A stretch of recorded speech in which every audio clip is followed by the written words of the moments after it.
Você encontra no livro do doutor, do médico Lucas, como já foi falado aqui. Ele era médico, e eu acho interessante, irmão, a escrita deste livro, deste evangelho. Parece que foi uma pessoa que andou com Jesus ombro a ombro. Ele escreve tão detalhadamente cada coisa, e parece até que ele estava lá vendo tudo. Parece até que ele caminhava ombro a ombro com o mestre. Na genealogia que fala do nascimento de Jesus, ele disse nos mínimos detalhes o nascimento, a infância, tudo sobre Jesus ele detalha, como nenhum outro evangelho detalhou. Até mesmo aqueles que andaram com Jesus deixaram passar despercebido, e Lucas aqui escreve com muita veemência. Esse livro fala de muitos milagres. Ele era médico, como todos nós sabemos, e ele especificava bem cada milagre. Para ele era muito importante.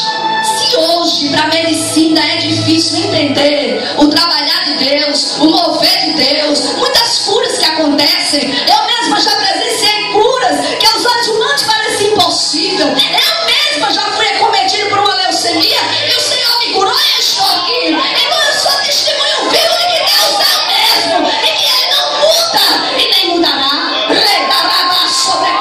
E Lucas, ele fazia questão de escrever. Lucas, ele teve um encontro, ele era amigo íntimo de Paulo. Ele estava ali sempre com Paulo, acompanhando as ministrações de Paulo. Mas o que trouxe Lucas, o que atraiu Lucas para esse meio, foi uma certa feita, quando Paulo estava pregando. E quando nós começamos a falar de Jesus, o negócio fica tão bom. Se desse para fazer uma vigília, hoje tivemos que encerrar a ministração no ciclo de oração. Estava pegando fogo, eu disse, irmão, se eu pudesse, ele ficava até 8 horas.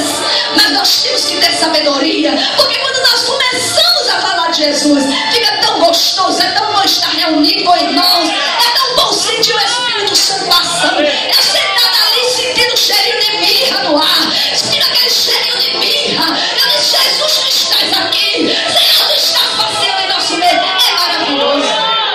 Estava lá Paulo ensinando, e Lucas também estava no meio da multidão, porque Jesus, só esse nome, Jesus, atrai. O nome de Jesus, ele é um imã, ele atrai. E Paulo estava ali falando do mestre, o que ele já havia escutado, porque ele também não acompanhou a trajetória de Jesus, mas ele falava com tanta veemência. E quando nós vamos ver o que Paulo escreveu, parece até que ele estava lado a lado com o mestre. Sabe o que significa isso, irmão? Que é quando a gente começa a se entregar totalmente a Jesus, a gente passa a fazer parte dele e ele de nós. O Espírito Santo toma-nos de uma forma que aonde a gente vai, as pessoas sentem o aroma, a presença de Jesus. Eu estava ali sentado e vendo os vasos se movimentando aqui no altar. Eu dizendo, mas Jesus, quem anda contigo, quando pega o microfone, faz toda a diferença. A gente sente, irmão, os olhos ficam vermelhos, transpiram de azeite. E olhando dali, papai dizendo, olha, sai, anda comigo, é no deserto, é no vale. Faz a diferença onde chega. Eu estava lá, irmão, estava ensinando. A palavra estava tão gostosa que as horas começaram a avançar. A palavra estava tão gostosa, e ele começou a falar de Jesus, ele começou a contar as maravilhas, ele começou ali a ser tomado pelo Espírito de Deus, ele começou ali a falar com autoridade. E tinha um jovem, estava sentado na janela, tamanha multidão que estava ali, pessoas do lado de fora, pessoas dentro da casa, e não havia espaço. E aquele jovem se chamava Eutico. Preste atenção, jovem que está aqui nesta noite, mocidade, jovens escolhidos para fazerem a diferença. Porque esta palavra aqui, a palavra do Senhor, ela não tem uma palavra específica só para jovem, para mulher, para homem e para criança. É uma palavra só, não tem emenda, tá entendendo? O evangelho não facilita nada para ninguém. Ou você serve ou você não serve, ou você é ou você não é, ou você faz ou você não faz, meu filho.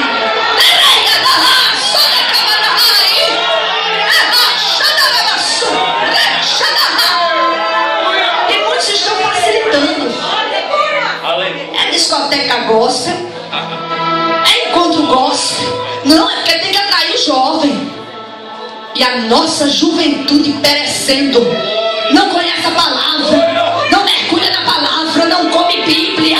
Se você for falar de Bíblia, ele não entende nada. Mas vai pra festa gospel que pula a noite todinha e vem pra casa de madrugada. E muitos estão fazendo isso. E nós ficamos abismados, porque Deus não separou evangelho para jovem específico, não, meu filho. Quando José foi levado cativo, ele pagou o preço. Ele foi traído pelos seus irmãos. Depois ele ainda sofreu calúnia por algo que ele não fez. Mas ele não negou a fé dele, não. Ele permaneceu lá. O Senhor não mandou ninguém para passar a mão na cabecinha de José. Era o tempo de José passar na olaria de Deus. Você está entendendo? Eu sirvo a Deus há 19 anos. Vim de uma família católica. Meu pai maçom, 13º grau da maçonaria. E o Senhor me resgatou, me tirou do meio da minha parentela. Eu me joguei, me lancei nos braços do Senhor. Passei pelo vale. Fui criada numa família abastada, abençoada financeiramente. E quando Deus me tirou de lá, me levou para o deserto. Bora, senhora, passar comigo. Eu era muito jovem ainda e tive que atravessar vales e desertos. Passei fome, passei privações diversas. Deus me provou em todos os sentidos. E Satanás no meu ouvido: vai servir esse Deus. Mas eu havia encontrado a fonte de água da vida. Não há nada que se compare à presença dele. Rira da rabaxa. Me chamaram de louca, me desprezaram. Com 6 meses de evangelho, Deus me batiza com o Espírito Santo. E minha família está doida. Meu pai, mas minha filha, tão inteligente, enlouqueceu. É o meu maior desgosto. Está doida, pulando lá no meio das igrejas. Tinha vergonha de me apresentar. Eu sou formada em pedagogia. E ele dizia: ela ficou doida. Está falando coisa demais, não sabe o que diz. Minha família me abandonou e eu fui para a cidade de Cabedelo, passar no vale com o papai. Mas eu digo para você, foi muito bom passar nesse vale, porque se eu não tivesse passado, eu não seria a mulher que eu sou hoje. Família abandonou e papai comigo ombro a ombro. Foi me capacitando, foi me levando, foi me ensinando. Faltava veste, faltava alimento. Fiquei desempregada. O negócio foi estreito. Mas quando eu consegui atravessar aquele vale confiando, era só para aquele dia que Deus mandava. É para hoje, Senhor, daqui. Para amanhã, Senhor, amanhã eu vou prover. Quantas vezes eu preguei com o sapato maior que meu pé, cheio de algodão. Quantas vezes eu preguei com o sapato menor que meu pé, apertando, e eu pregando e pulando e marchando no Espírito, e dizendo que Deus é fiel. Ele, o maior tesouro, está lá nos esperando. Olhe para as coisas do alto. Esqueça as coisas da terra, porque tudo isso vai ficar para trás. E papai começou a me ensinar. Outrora só comia o que eu queria. Minha mãe botava na mesa: ah, não quero isso não, manhã. Aí eu não como isso não. Ah, não, isso eu não quero comer hoje. Quando papai me levou para o vale, o que vinha, teve a prova do cuscuz. Eita, Jesus mudou, foi tudo hoje. A prova do cuscuz, não sei se você já passou, eu passei. Era cuscuz, todo dia. E quando algum irmão me chamava para jantar, era cuscuz de novo. Eu dizia: eita, terminava de pregar, a irmã dizia: ah, missionária, vamos lá na minha casa? A senhora vai jantar com a gente? Opa! Chegava lá, cuscuz. E eu dando glória, misturado com a galera. Hoje eu sei fazer cuscuz de todo jeito. Cuscuz refogado, cuscuz com salsicha, cuscuz puro, cuscuz. Meu marido é turco. E ele ligava pra mim e eu dizia: amor, aqui tem uma comida que você vai amar. Que comida, minha filha? Cuscuz. Comida de cavalo, comida de pito. Não, você vai gostar. Hoje não passa sem um cuscuzinho. O turco ama cuscuz. Passei pela prova, pelo vale, dando glória ao Senhor. E por que a senhora está falando isso, pastora? Porque o vale ensina. Deserto não é cemitério de crente. Deserto é escola de profeta. Fornalha não mata ninguém.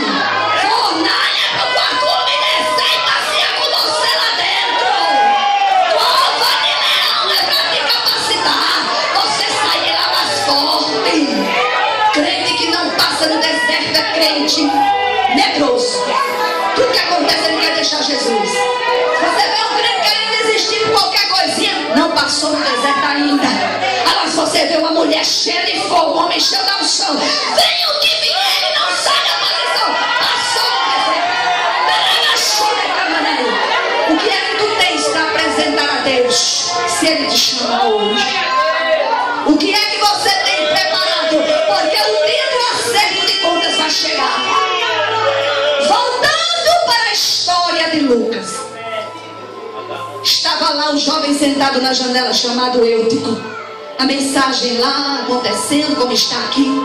E ele prestando atenção, mas de repente Eutico cochila. Perigo de estar sentado na janela. Deus não quer você sentado em janela. Deus não quer você na beira da porta. Deus quer você dentro da arca. É perigoso ficar só observando. Tem gente que nem aceita, mas é simpatizante do evangelho. Gosta de ouvir? Eu gosto de ouvir o louvor. Eu gosto de ouvir a palavra. Mas quer aceitar Jesus? Não, hoje não. Cuidado. Você pode cair da janela. E naquele dia aquele jovem despencou da janela 3 andares. Caiu. Se quebrou todinho. Quebrou o pescoço. Parou de respirar. Foi um alvoroço. Chama Paulo. Lucas estava lá, correu, verificou, tocou no jovem, pressão nada. Coração parou. Está morto. Morreu, veio a outra. Eu sou médico, ele está morto. Paulo chega muito tranquilo, porque o que Jesus me ensina é que onde Jesus está, algo novo acontece. Quando Satanás quer se andar, Jesus desce para confundir o inimigo. Poderia haver um alvoroço, mas Paulo sabia do Deus a quem ele estava pregando, e ele ficou com muita calma, porque crente fiel não se desespera no meio da turbulência. Pode vir o exército que vier, ele fala com o papai primeiro. Peraí, calma, tá morto? Calma. Levantou as mãos para o céu, falou com o papai, foi até o jovem, impôs as mãos sobre o jovem. Lucas olhando, a multidão olhando, o jovem abre os olhos, a corrente sanguínea começa a circular, o coração volta a bater, os ossos que estavam quebrados começam a se reestruturar, e o milagre aconteceu. Aquele médico ficou maravilhado. Como é que pode? Eu sou médico. Não. Como pode isso acontecer? O Deus a quem eu sigo ressuscita morto. Você que deixou o sonho morrendo, quebrado, que está despedaçado, e você pensa que não vai mais voltar, saiba que Deus é aquele que ressuscita o que está morto. Lucas se atrai por aquele Jesus, e ele passa a andar com Paulo na intimidade. Hoje estávamos pregando sobre Eliseu, que também andava juntinho com Elias, recebeu porção dobrada e andava na terra por onde aquele homem passava, deixava a essência. E ali Lucas disse: eu quero aprender mais. E Paulo começou a falar dos milagres que Jesus fez. Olha, segundo Pedro me falou, ele ressuscitou uma menina de 12 anos, ela também morreu. E foi. Segundo também o que eu soube, porque eu creio, porque foram homens que andaram com ele, Lucas, ele transformou água em vinho. Foi. O vinho acabou, ele mandou trazer 6 talhas com água dentro. E pôs as mãos e o vinho veio a existência que não existia. Foi mesmo, foi. Existia também um cego à beira do caminho, cego de nascença. Mas a medicina diz que quem nasce cego não tem jeito, principalmente se for cego de nascença. Mas para Jesus tem jeito. Mais, coisa boa é você querer aprender mais. Ande com quem tem para lhe dar, meu filho. Pare de andar com quem não tem testemunho. Comece a andar com homens e mulheres de Deus que tem para lhe ensinar. Há 19 anos atrás, quando eu aceitei Jesus, eu só andava com as mulheres do ciclo de oração. Na Assembleia de Deus, o Cristo Redentor, o pastor Hilder Brando, Cristo Conjunto Discípulo, fui tesoureira, passei muito tempo lá, mas eu só andava com as senhoras, irmã Cília, missionária Rosana, as pastoras que hoje ali lideram igrejas, estavam lá no ciclo de oração e eu de joelho para aprender. Os jovens de hoje não querem aprender com aqueles que já passaram por experiência. Lucas sabia muito bem que Paulo tinha intimidade com o Senhor. E ele escreveu esse evangelho e também escreveu o livro de Atos. Foi Lucas que escreveu.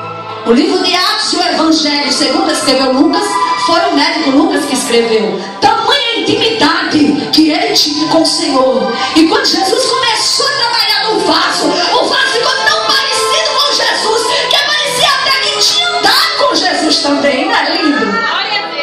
Hoje não é diferente para nós. Nós podemos ter essa intimidade com o Senhor. Nós podemos andar com Jesus. Nós podemos fazer a diferença e brilhar onde nós chegarmos. Existem pessoas que estão colocando a esperança nas coisas terrenas, mas a porta se fechou, irmão. Está tudo perdido, nada. Deus é aquele que despedaça a porta de bronze, quebra a ferrolho de ferro para dar vitória a você. Ele abre a porta e ninguém fecha, mas quando ele fecha, ninguém pode abrir. E nós precisamos começar a pensar nas coisas que são do alto. Quando o irmão estava louvando, o irmão Mar estava louvando aqui, Deus falava comigo no princípio de tudo.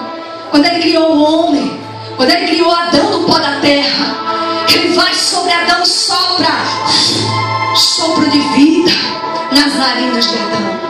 A essência de Deus estava dentro do barro.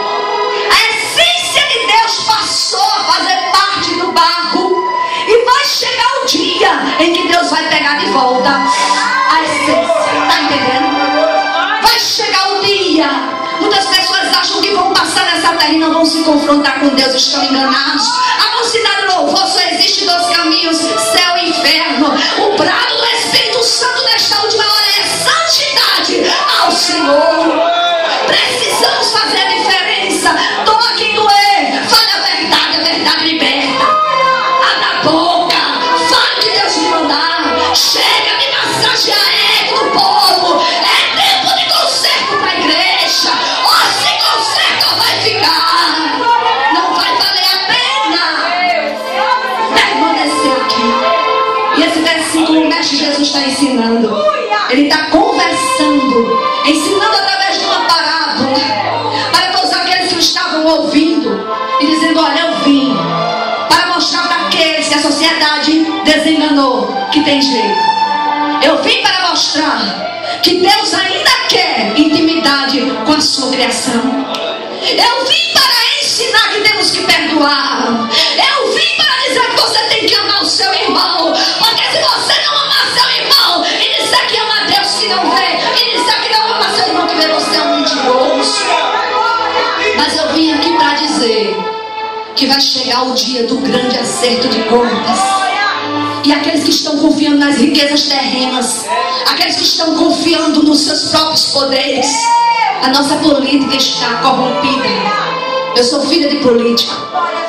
Meu pai foi prefeito 2 vezes da cidade de Lucena. Eu vivi dentro da política desde pequena. Eu sei o que é isso, irmão. É muita sujeira. Muita sujeira. E Jesus só olhando. Mas vai chegar o dia que vai ser requerido.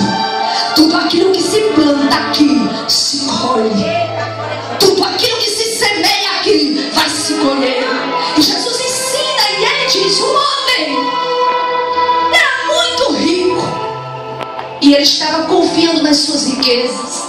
E ele começou ali a se engrandecer, dizendo: eu vou beber, eu vou me fartar de comida, eu vou aproveitar do meu dinheiro, porque eu quero viver o resto da minha vida usufruindo daquilo que eu trabalhei suado para conseguir, não sabendo ele que os dias de vida do ser humano estão contados na agenda de Deus. E Deus fala para eles e diz que naquele mesmo dia a alma daquele homem foi ceifada. Deus pegou de volta, tomou o sopro de vida, e aquele homem chega diante de Deus com as mãos vazias. O grito do Espírito Santo é: igreja, tudo que vier a tua mão para fazer, faça enquanto há tempo. Preguei aqui no congresso e a gente sentiu o Espírito Santo gritando, dizendo: eu estou às portas. Através de cada louvor que era entoado, a gente ouvia Deus bradando, dizendo: toma uma posição porque eu estou voltando. Irmãos, o mundo está em crise, o mundo está corrompido, o amor de muitos está esfriando. Vá para Mateus 24 e leia. Jesus dizendo que vai acontecer. E já está acontecendo. Guerras, rumores de guerra, peste, fome. Muitos estão se corrompendo, homens amantes de si mesmos, o amor de muitos se esfriando. E ele disse: Senhor, os discípulos, quando é que nós vamos saber? Quando tu estás voltando? Quando será a tua segunda vinda? Ele disse: quando este evangelho for pregado a toda criatura, aí virá o fim. O evangelho já está sendo pregado. Tem amigas minhas lá na África que já pereceram, famílias que estão sendo ceifadas. Os extremistas muçulmanos estão entrando, queimando a igreja, matando crente. Os muçulmanos não estão brincando. E nós precisamos estar alerta. Missionários, amigos que estão lá fora, que já morreram. A missionária morreu com a Bíblia do lado dela, sendo apedrejada por conta da palavra, viu? A pastora foi quando? Há 2 semanas atrás.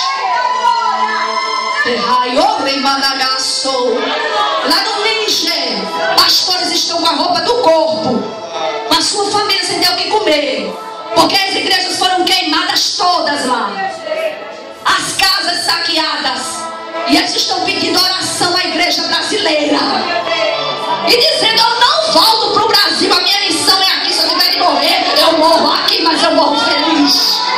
E nós aqui no Brasil temos uma Bíblia para andar com ela, dormir com ela abraçadinha, e a gente não há para ler. Que conversa é essa?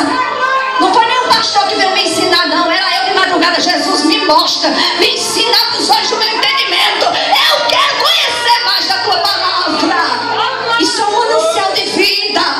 Busque, jovem, mergulhe. Ezequiel estava dentro de um rio. Aparece um anjo com um cordel de medinho. Olha para ele e diz: vem, Ezequiel, entra, mede 500 metros. Ezequiel entra com águas pelos tornozelos. O crente começa a caminhar, dá água pelo tornozelo, ele entra, ele sai, ou não? Vai para lá, filho, vou nada, Jesus. Ele tem domínio ainda. Aí Deus diz: não, vem mais 500 metros. Ezequiel entra, águas pelos joelhos. Até o joelho dá para correr, dá para se movimentar, você já está perdendo mais o seu domínio. Mas se quiser sair, ainda sai. Aí o anjo diz: Ezequiel, com Deus é assim, mais 500 metros, vem mais fundo. O que a senhora quer dizer com isso, pastora? Que ou você mergulha, ou volte para o Egito. Deus não conta com covarde. O rio está fluindo do altar, mergulhe nele. Tem que mergulhar. Chega um momento que as águas só se podia atravessar nado. E Ezequiel mergulhou. Quando ele mergulhou, ele vê uma sorte de árvores frutíferas, árvores à beira daquele rio. Ele começa a ter uma visão diferente. Quando a gente mergulha nos rios de Deus, a gente vê diferente. Quando a luta vem, a gente vê diferente. Eu já falei aqui de um amigo meu, pastor, bem velhinho, que quando se levanta o vento, ele olha para a esposa e diz: minha velha, Jesus vai abençoar a gente, o vento está soprando. Crente que tem experiência com Deus não se assusta com o vento. Assusta com a afronta do inimigo. E estava lá Jesus ensinando: não se apegue a nada, comece a buscar o reino sobrenatural. Toque no céu, desça de madrugada, coloque a boca no pó, peça a Deus intimidade. É tempo de buscar a face de Deus, porque se você não estiver na brecha, você não vai aguentar, você não vai suportar. E Jesus dizendo: eu vim para curar os que estão enfermos, eu vim para salvar os que estão perdidos, mas eu também vim para dizer para a noiva, para a igreja hoje. E ele sabia que iria ser escrito para nós hoje aqui, século 21, Igreja Batista Novo Israel em Pitimbu, nesta data de hoje, congresso de mocidade. Não se apegue às coisas da terra, se apegue às coisas do alto. Deixa o sangue dar na canela. Deixa quem quiser chamar você de louco. Deixa quem quiser falar. Busque a face de Deus. Vale a pena mergulhar nos rios desse Deus. Que Deus quer levantar jovens para levar. Vocês querem ir? Eu estou ficando velha, 19 anos pregando. Deus está levantando sucessores. Deus está levantando jovens, mulheres, homens que queiram ir. Porque já foi falado aqui que os campos estão brancos e poucos são segadores. Precisa de trabalhadores, o reino. As almas, quando a gente prega, não precisa nem apelar muito lá fora. Já vem chorando em busca de Jesus. O que é que você está fazendo calado? Abra sua boca e leve, ganhe pitbull para Jesus. Quem tem Jesus tem tudo. Daniel fez a diferença. Sadraque, Mesaque e Abednego fizeram a diferença. Uma terra estranha, Esther, uma jovem sozinha, foi levada para o palácio do rei. Ficou lá à espera do chamamento.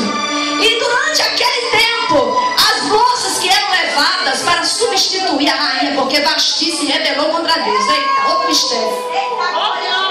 Ele mandou chamar ela disse: vou não. Já estava na sua recâmara, cheia de joia, bonita, segura de si.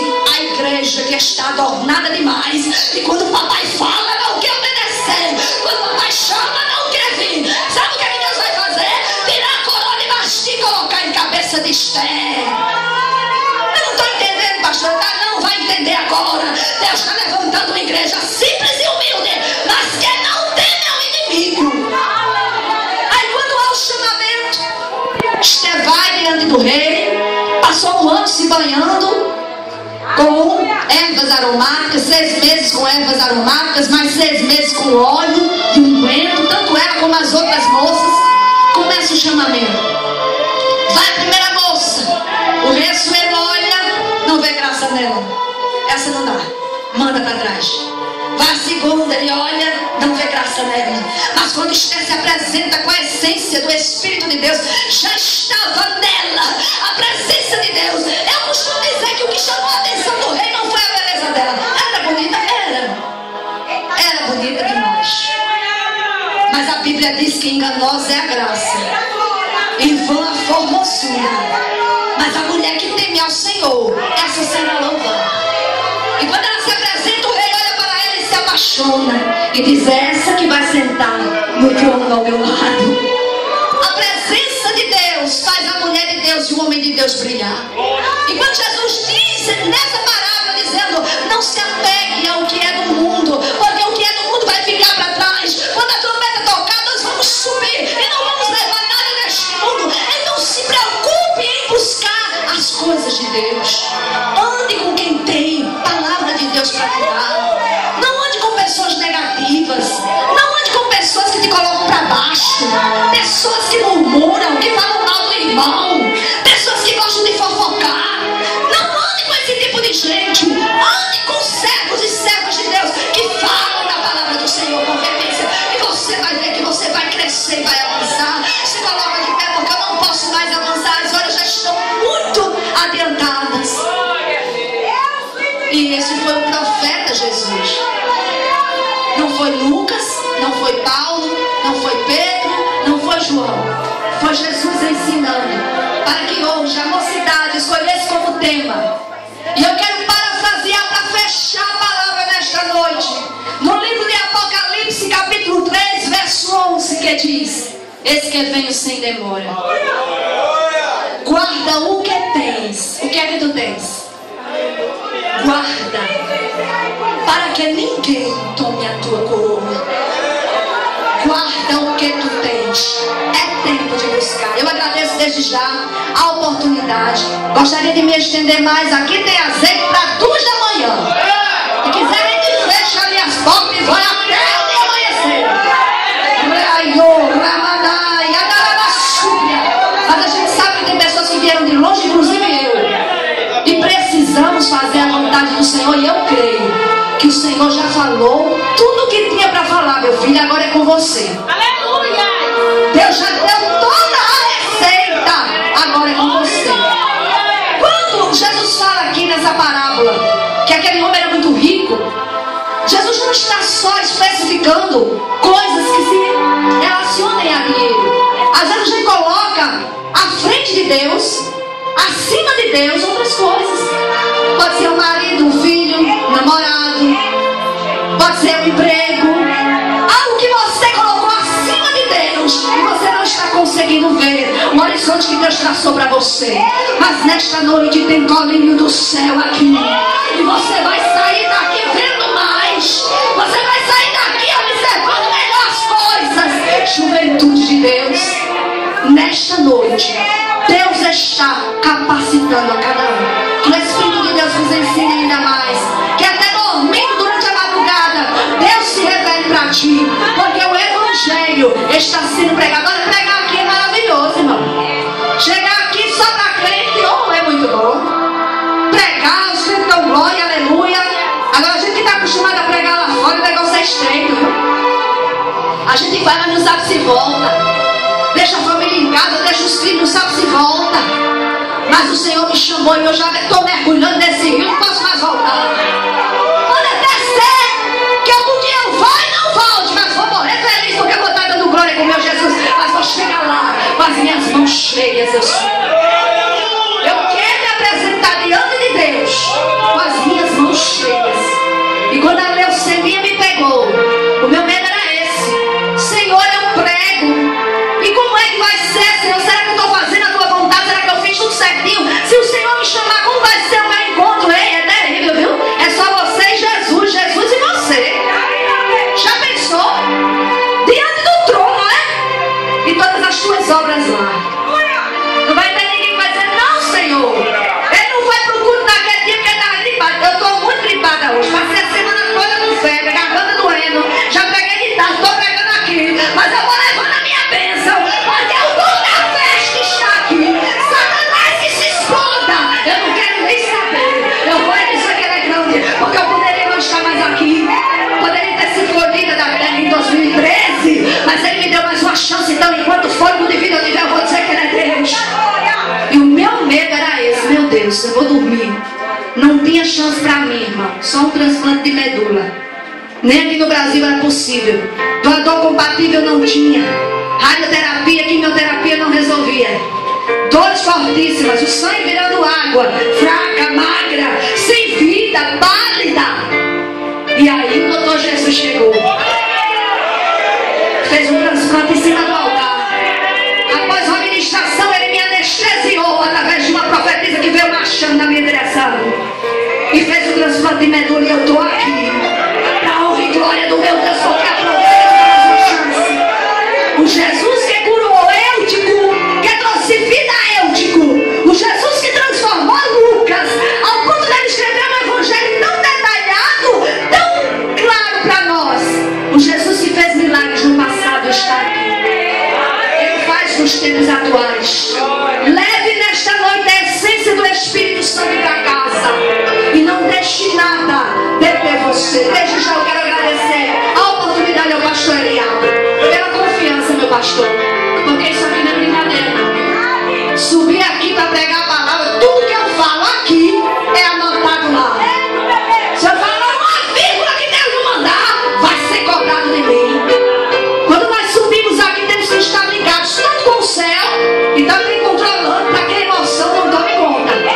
Para não falar o que papai não manda. Mas tudo que foi falado aqui vem direitinho do trono da graça. Retenha a palavra de vida. Busque as coisas do alto para que as demais coisas vos sejam acrescentadas. Eu agradeço desde já pela